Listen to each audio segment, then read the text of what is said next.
जी इरशाद।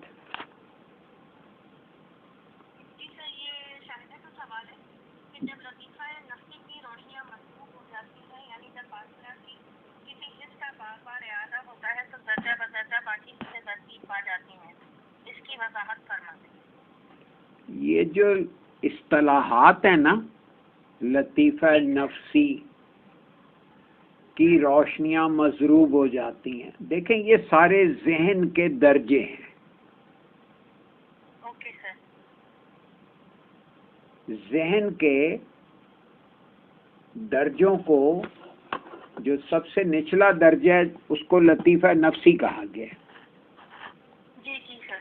रोशनियां मजरूब होती हैं, रोशनियां कहते हैं तसव्वुरात को, मजरूब कहते हैं ज़रब लगने को। जिसको ज़रब लगी हो उसे मजरूब कहते हैं, जो ज़रब लगाता है उसे ज़ारिब कहते हैं, और ज़रब कहते हैं चोट को। जब लतीफ़ा नफ्सी की रोशनियां यानी तसव्वुरात को चोट लगती है, अब चोट कैसे लगती है कि क्या लिखा आगे, बासरा की किसी हिस्स का बार बार यादा होता है। बासरा कहते हैं देखने को, देखता कौन है,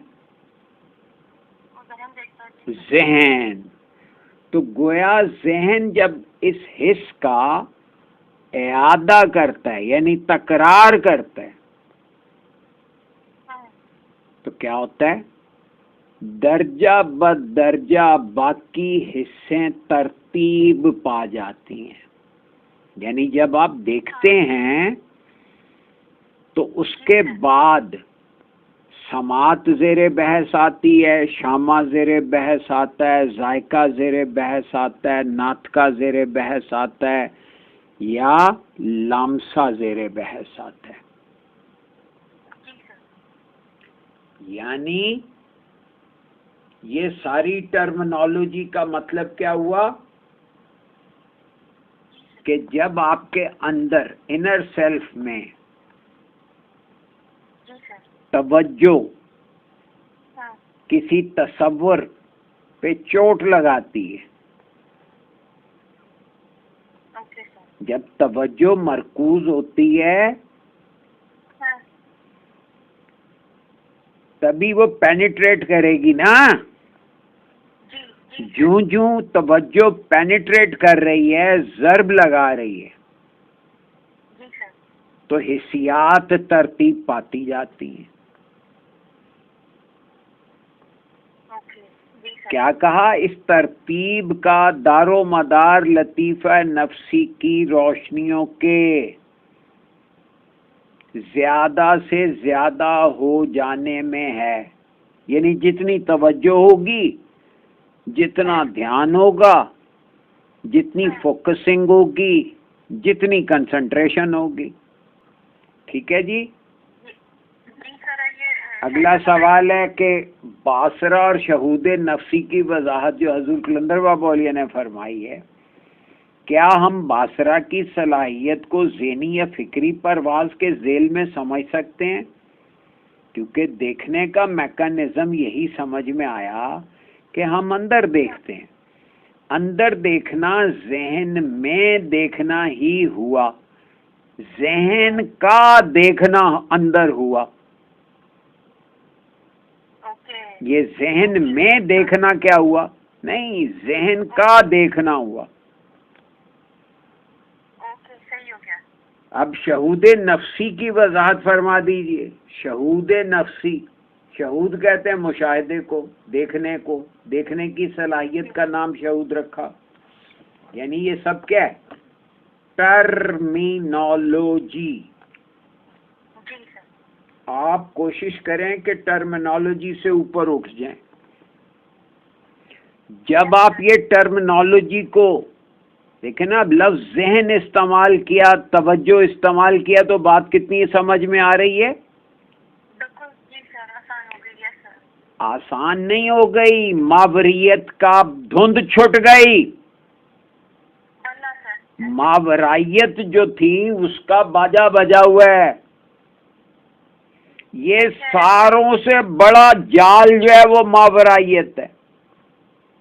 बिल्कुल है सर। देखें, ये सुपर नेचुरल कहना, कोई सुपर नेचुरल नहीं है, यहाँ सब कुछ नेचर है।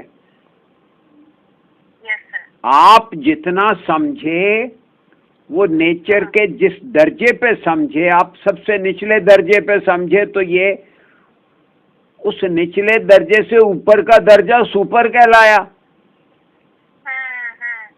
उससे ऊपर का दर्जा मजीद सुपर हो गया, उससे ऊपर का दर्जा मजीद सुपर हो गया।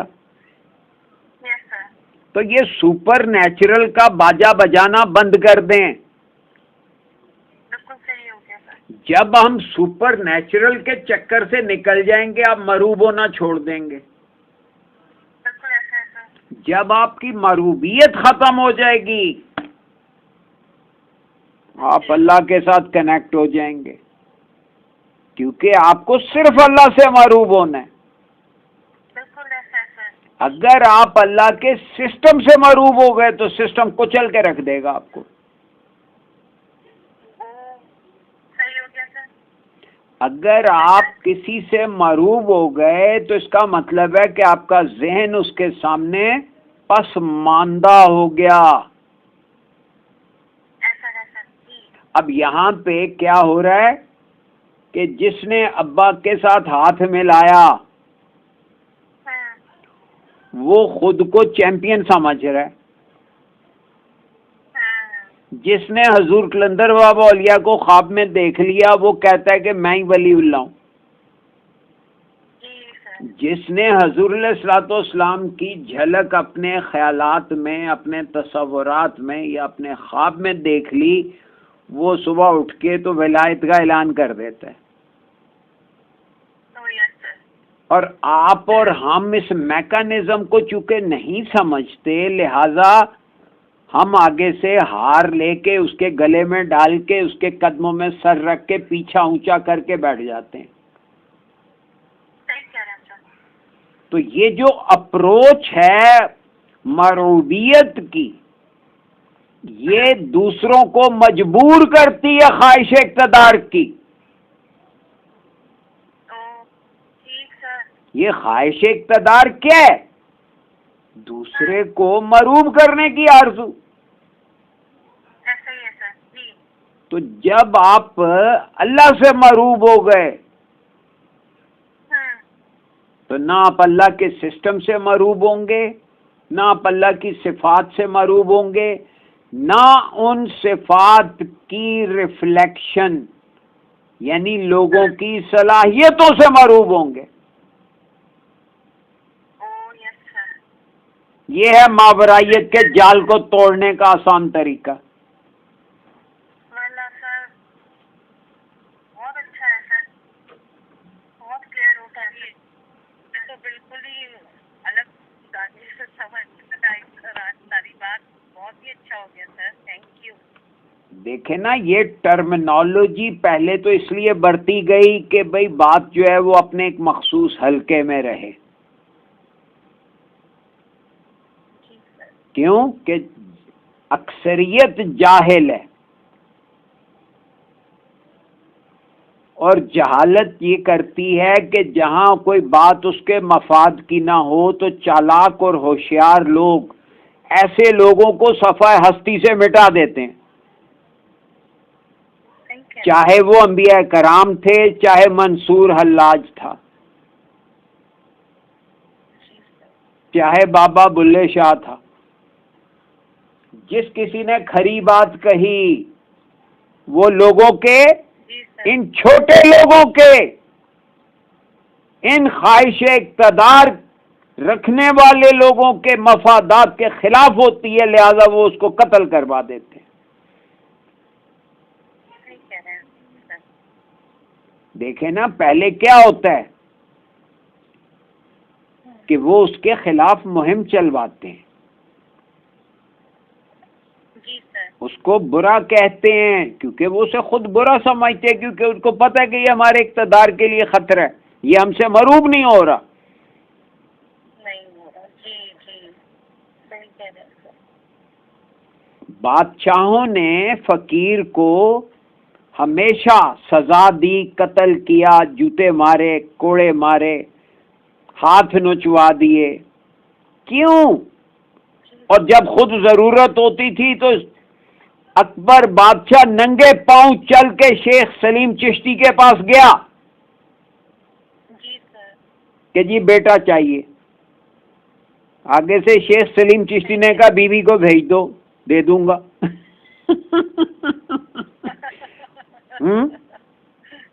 सही सही हो गया सर। और उसकी सारी उस वक्त गैरत कहाँ चली गई जब वो सचमुच बीवी को भेज दिया उसने। अच्छा सर। जी, आगे शेख सलीम का ज़र्फ देखें, उन्होंने क्या किया, अपनी ज़ौजा को जी जो कि हामला थी सही।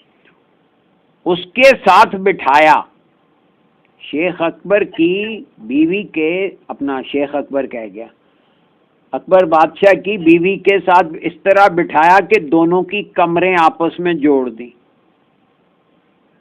और उन पे अपनी चादर डाल के अपनी ज़ौजा से दरखास्त की कि भाई ये बेचारी औलाद की तलबगार है, तुम इसे अपना बच्चा मुंतकिल कर दो, इसको अपना बच्चा दे दो। आगे से उनकी ज़ौजा ने कहा कि जी ठीक है मैंने दिया। तो शेख सलीम ने अकबर बादशाह की बीवी से कहा कि क्यों भाई आपने ले लिया, आपको कबूल है? उसने कहा जी बिल्कुल, सर आंखों पे, ये तो मेरे लिए बड़ी सादत की बात है।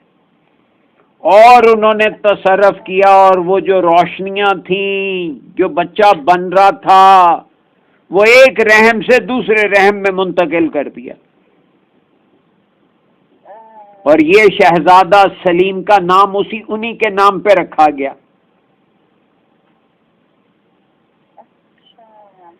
किसी को पता ही नहीं है इस हिस्ट्री का। नहीं सर, मुझे भी नहीं पता था सर।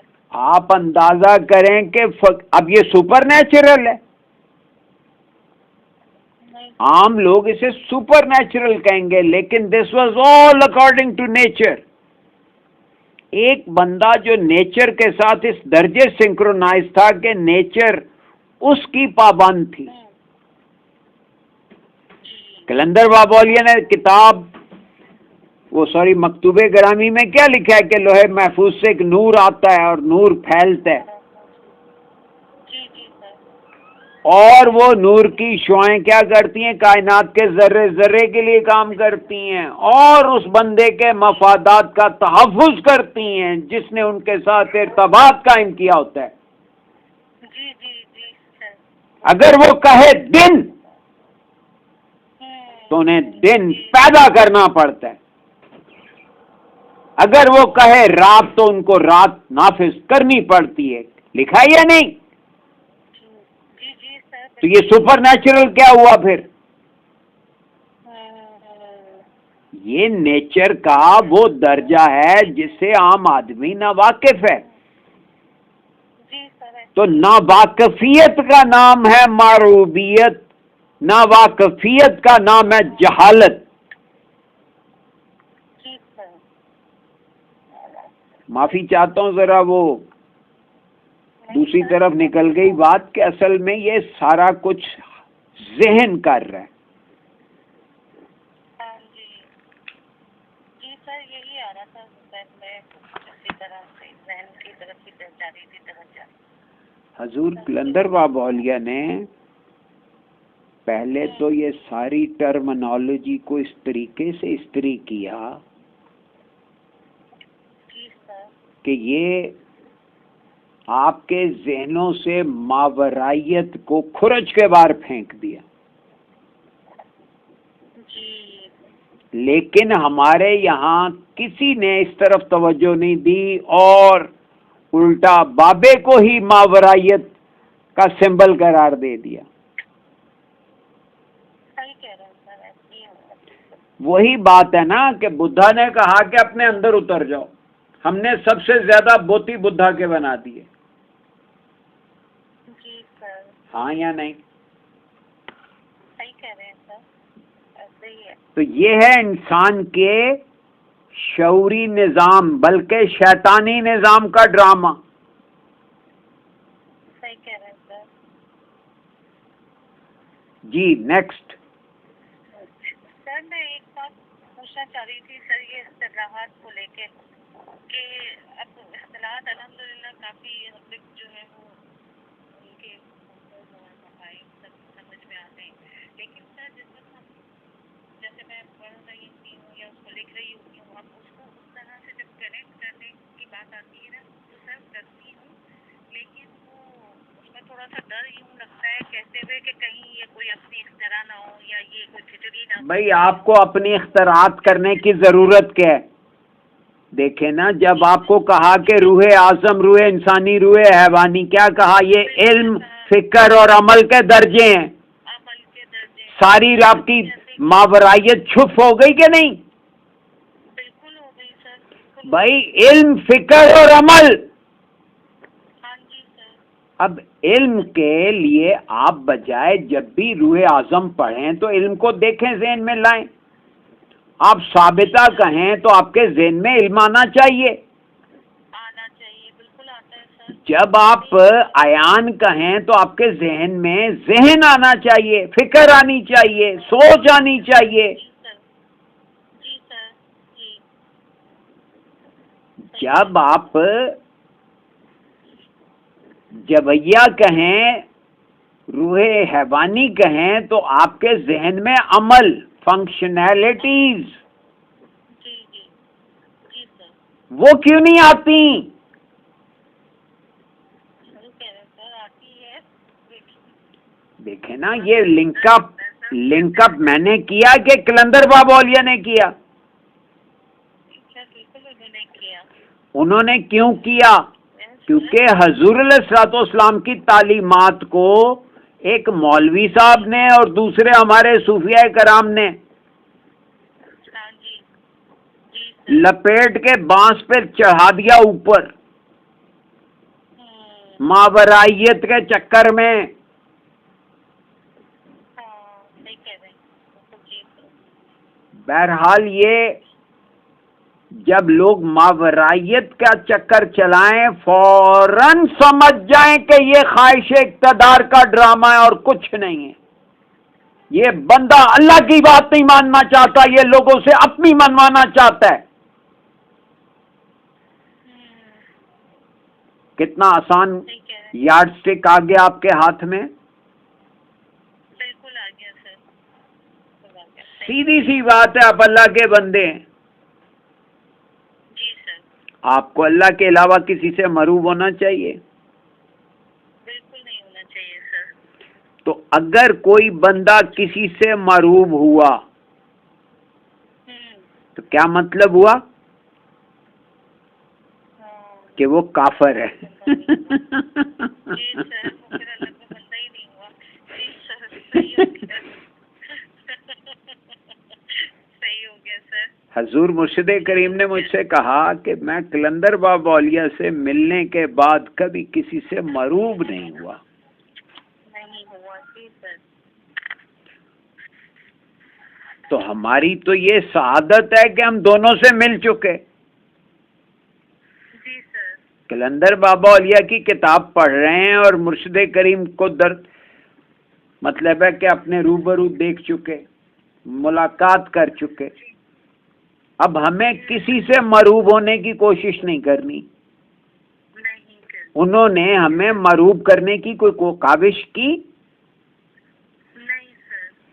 उन्होंने हमें ये सबक पढ़ाया कि अल्लाह के अलावा किसी से मरूब नहीं होना,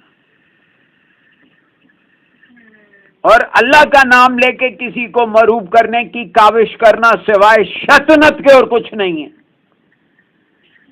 हाँ सर, सही सही कह रहे हैं, बिल्कुल सही कह रहे हैं। और करें, मैं क्या अर्ज कर रहा हूँ? जी सर, जी और ही कर रहे सर, जी बहुत ही सही कह रहे हैं। जहां पे आपको ये शुबा हो तो आज ये मैंने जो बात आपसे अर्ज की कि कोई सुपर नेचुरल नहीं होता, यहाँ सब कुछ नेचर के मुताबिक होता है। जी सर। और उसके लिए वाहिद शर्त यह है कि आपको जहन को अल्लाह के साथ सिंक्रोनाइज करना है, अल्लाह के सिस्टम के साथ सिंक्रोनाइज करना है। सही हो गया। ठीक हो गया? बिल्कुल ठीक हो गया sir. Thank you sir, thank you so much. अब आपको इंशाल्लाह ये टर्मिनोलॉजी का रोब खत्म हो जाएगा। इंशाल्लाह सर, इंशाल्लाह। जरूर। देखे ना, हजूर कलंदर बाबा औलिया का असल एजाज ही ये है कि उन्होंने बड़े सलीके से आपको बता दिया कि ये चीजें असल में क्या हैं या क्या थी और हमने क्या बनाया हुआ है। अब ये देखें ना, खत कब लिखा गया, गौर करें, 1963 में। जी सर। अब उसका ये इतना बड़ा सामने का राज या ये जाविया जो है ये आज खुला। जी सर, जी सर। कभी हमने कितनी बार पढ़ा लेकिन कभी ध्यान नहीं गया इस तरफ। सही कह रहे हैं सर। उसमें उन्होंने साफ बताया कि भाई माइंड को सिंक्रोनाइज करना है अल्लाह के जहन के साथ, क्योंकि लोहे महफूज क्या है, अल्लाह के जहन में महफूज प्रोग्राम। हमने अल्लाह के जहन के साथ सिंक्रोनाइज करना है, अल्लाह के उस प्रोग्राम के साथ सिंक्रोनाइज कर लेंगे तो फिर वो प्रोग्राम हमारे मफादात का तहफ़्फ़ुज़ करेगा। और किस दर्जे करेगा कि अगर वो बंदे ने कह दिया दिन, तो दिन की तख्लीक करनी पड़ेगी। जी जी। गौर करें, अब इससे ज्यादा सुपर नेचुरल क्या होगा?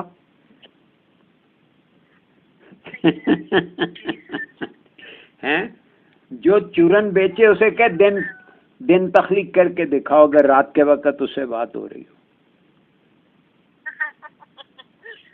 अगर वो कहे कि हाँ मैं कर देता हूँ, तो मान जाइए कि भाई वो अल्लाह के साथ सिंक्रोनाइज्ड है। ठीक है? जी यस सर। और अगर वो कहे कि नहीं ये तो मैं नहीं कर सकता, ये तो अल्लाह ही करता है।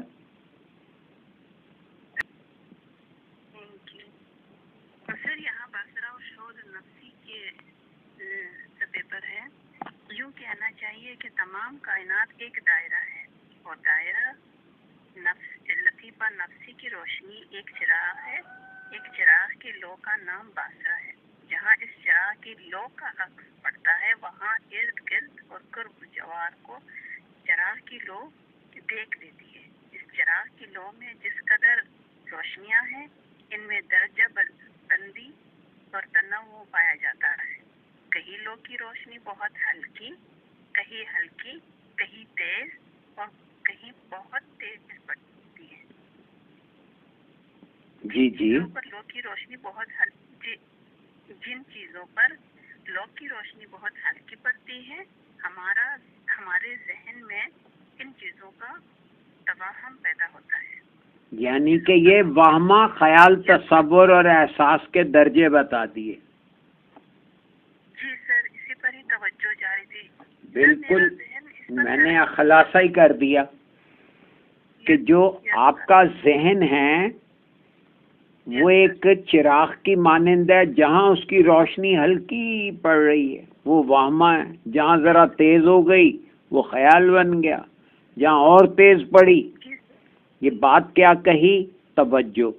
बात क्या कही? यकसुई। बात क्या कही? कंसंट्रेशन। बात क्या कही? फोकसिंग। किसकी फोकसिंग? जहन की फोकसिंग। अब यहाँ पे ये एक बड़े अदीबाना पैराए में उन्होंने चिराग को जहन को एक चिराग से रोशन तशबीह दी, रोशन चिराग से, और उसकी लौ को बासरा कह दिया। ये तमसीली अंदाज़े बयान है। आप इस तमसील से असल बात समझें कि सारा खेल ज़हन के देखने का है। जी सर। कैसा लंडा शो? सर जी सर, मेरा जहन थोड़ा सा इसको समझना चाह रहा था सर, जहाँ वहमा की बात हो रही है वहाँ तो सब कुछ है, पर ये जो लफ्ज जहाँ वहाँ से मुराद है आपकी फोकसिंग।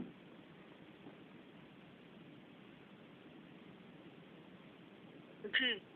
आप कमरे में बैठे हैं, यस सर। इस वक्त आपकी पूरी तवज्जो इस किताब के अल्फाज पे है। जी सर। किताब के नीचे टेबल क्लॉथ बिछा हुआ है, उस पर ध्यान ही नहीं है। ऐसा है सर। अब टेबल क्लॉथ के नीचे टेबल भी है। जी। अब टेबल फर्श पे पड़ी है। जी। फोकसिंग इस वक्त आपकी इन किताब के अल्फाज पे। तो ये जी। दर्जा जो है ये एहसास का हो गया। जी सर। अब किताब के सफ़हात जो हैं, जो कागज है, वो तसव्वुरात का दर्जा हो गया। किताब पढ़ी है टेबल क्लॉथ पे तो वो ख्याल का दर्जा हो गया। अब वो टेबल जो है वो वाहमे का दर्जा रखती है। बात है फोकसिंग की, आपका ध्यान किधर है। अब अगर आपका ध्यान टेबल पे आ गया तो फिर ये टेबल जो है ये बासरा की लॉ में आ गई, यानी कि एहसास के दर्जे में आ गई। जी सर।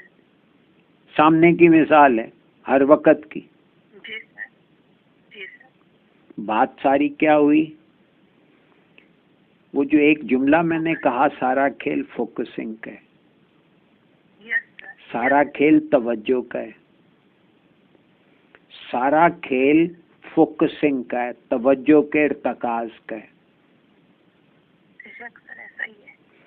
जब आपकी तवज्जो मुर्तकिज होती है तो आप ऐसी चीज़ों को भी फील करते हैं जो बज़ाहिर आपके सामने नहीं होती, बेशक सर। वो आपके ख्याल में होती हैं।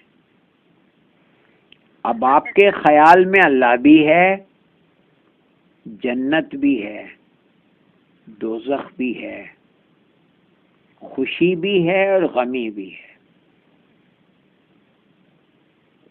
आपका ध्यान किधर है? कहते ना पलट, तेरा ध्यान किधर है?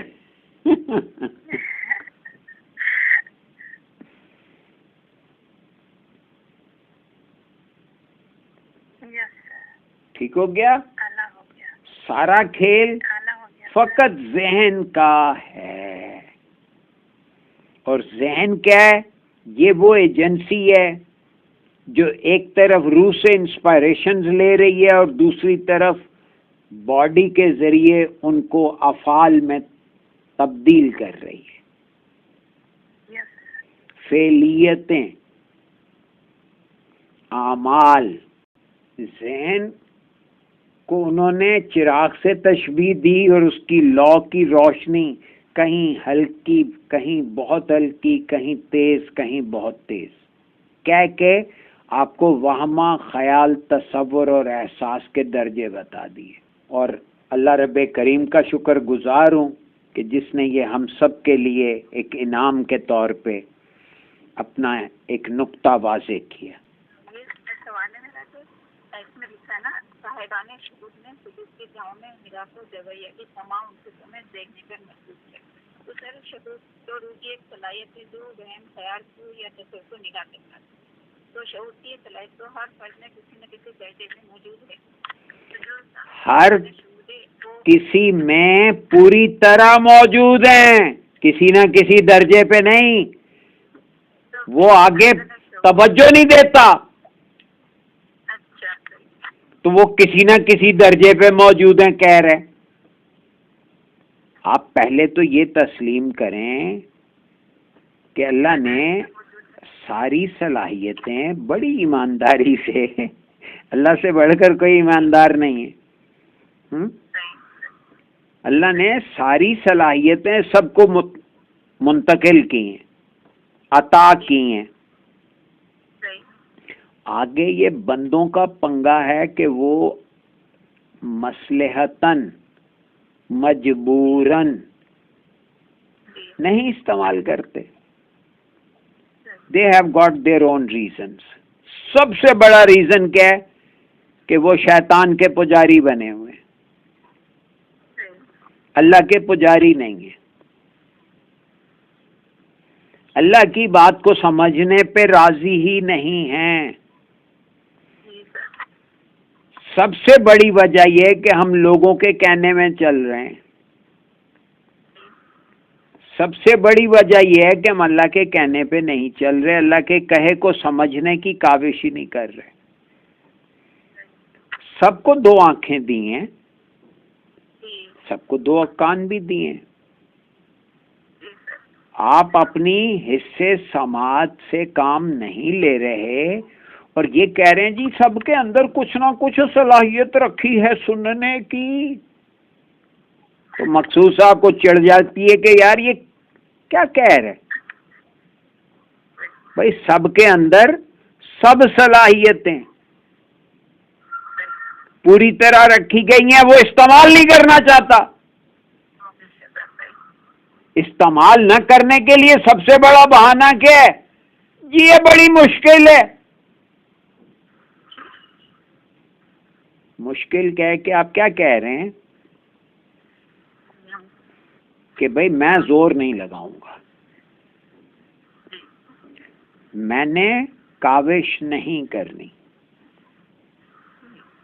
तो जब आपने ऐलान कर दिया कि नहीं करना तो अब सिस्टम क्या कहता है? सिस्टम कहता है भाड़ में जाओ। और आप बखुशी जा रहे हैं। मजे की बात ये बड़े खुश हैं। ये तो जहालत है। बजाय इसके कि आप वहां सीना तान के खड़े हो जाएं कि इसकी ऐसी की तैसी। मुश्किल है ना भाई, नामुमकिन तो नहीं है। अगर नामुमकिन भी है तो आप उस ना काट दें, देखें कैसे मुमकिन होता है। हाँ या नहीं? भाई वो लोग जो अपनी सलाहियतों का दूसरों की निस्बत ज्यादा अच्छा इस्तेमाल करते हैं वो नुमाया हो जाते हैं। आप और हम उनसे मरूब हो जाते हैं बजाय अपनी सलाहियतों का इस्तेमाल करने के। हाँ या नहीं? अगर देखें ना, कलंदर बाबा औलिया ने अपनी सलाहियतों का इस्तेमाल किया तो बजाय इसके कि हम उनसे ये सबक सीखें या उनसे मोटिवेट होकर हम भी सलाहियतों के इस्तेमाल पे तुल जाएं, लेकिन हम मरूब होके वहां सजदा कर रहे हैं। कौन सा तर्ज अमल दुरुस्त है?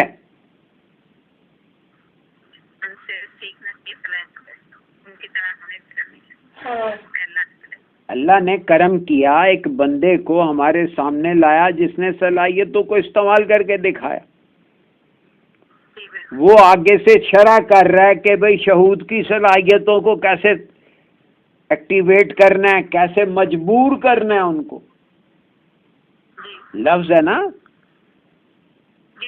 कि साहिबाने शहूद ने जवैया की तमाम वुसअतों में देखने पर मजबूर कर दिया। क्या मतलब हुआ कि ये सलाहियतें आपके ताबे हैं। आप बजाय इसके कि इन सलाहियतों को मजबूर करें कि वो काम करें, आप खुद मजबूर हो के बैठे हुए हैं। हम क्या कर सकते हैं?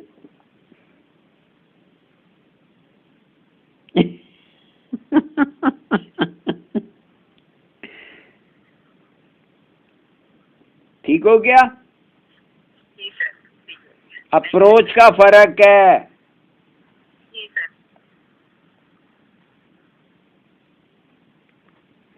जब आपने ला इलाहा इल्लल्लाह कह दिया तो अल्लाह के सिवा कोई इलाह नहीं, मैं किसी का मोहताज नहीं। अब आप किसी और के क्यों मरूब हो रहे हैं?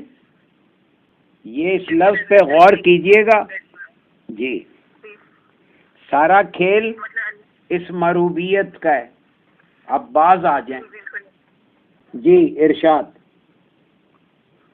सर, ये जो इल्मे ला की बात हुई और इल्मे इससे पहले बात हो रही थी सर इस्तिग़फ़ा और तलवीन की, तो ये इस्तिग़फ़ा और तलवीन का कनेक्शन इल्मे ला और इल्ला से कैसे सर हो सकता है? इसमें मतलब उनका मकसद क्या हुआ तलवीन और इस्तिग़फ़ा में इस बात का जिक्र करने का सर? बात ये है कि ये दोनों फोकसिंग और कुव्वते इरादी के इस्तेमाल के लिए दोनों मश्क हैं। जी सर। इस्तिग़फ़ा में आप पलक नहीं झपकेंगे, तलवीन में आप सोएंगे नहीं, तो क्या कर रहे हैं? कुव्वते इरादी।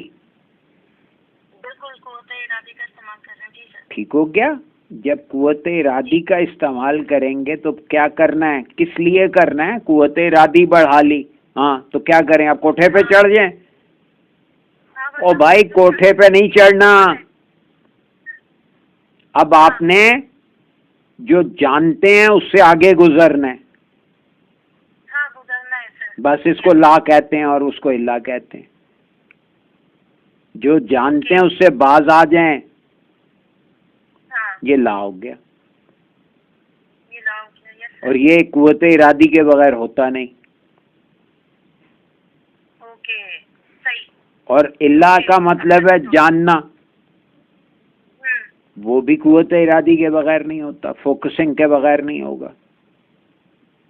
Yes sir. हाँ, सही हो गया सर। मैंने आपको देखे ना क्या किया कि इस्तिग़फ़ा की ओरिजिन बता दी, कुव्वते इरादी। जो नहीं जानते उसको जानने की काबिश में लग जाओ। Okay, yes. ये है इल्मे ला और इल्मे इल्ला। ओके, सही हो गया। जी sir. Now this is known as conceptual clarity. ठीक हो गया?